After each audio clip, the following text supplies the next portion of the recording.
Why is it frozen? Oh, so I just had a quick epiphany. Um, when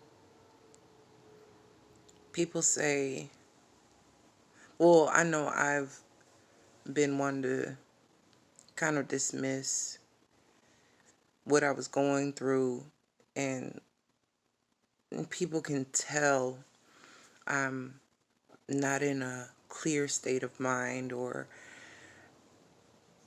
there's some sense of confusion, or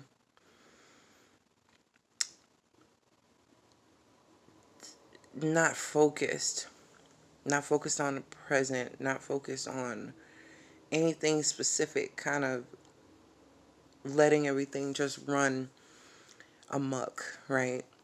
And as a Virgo, of course, it's like, let's organize this shit. It's easy to say to someone else. And so I had to think about it, like, if and when my head is spinning, say you're looking at the ceiling and you're being twirled around and you're looking at that spot on the ceiling, and then you start trying to walk, you're dizzy. The first thing you have to do is make sure that your feet are planted, grounded, so that you don't fall.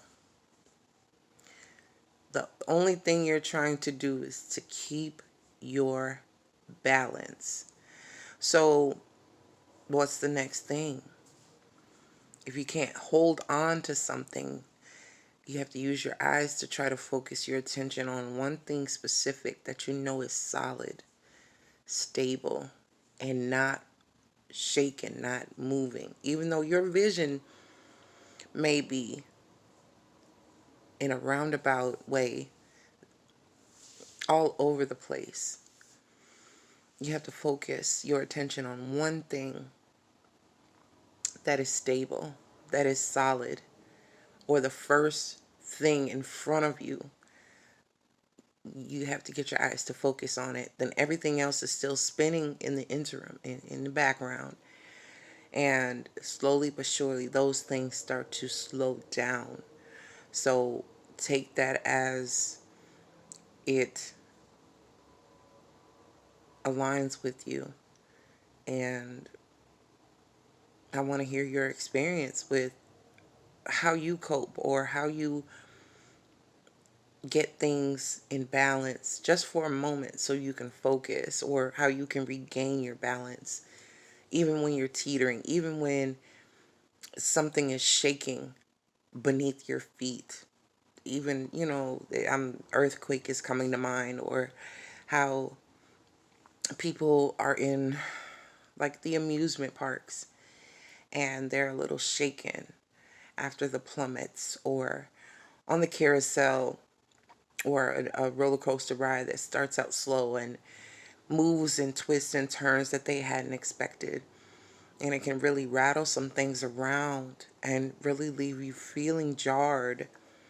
So, coming off of that experience, or even still being in it, the spinning, when it's safe to stop and you get off long enough to try to regain your balance, what is something that you could advise another person to utilize, or to attempt to regain some sense of um, groundedness, feet planted on the ground? And we talk in meditation terms, but forget that not everybody is avidly in this type of lifestyle. So how do you, in layman's terms, break it down to someone who doesn't know anything about the 5D, doesn't know anything about chakras, or just these techniques that we've been accumulating,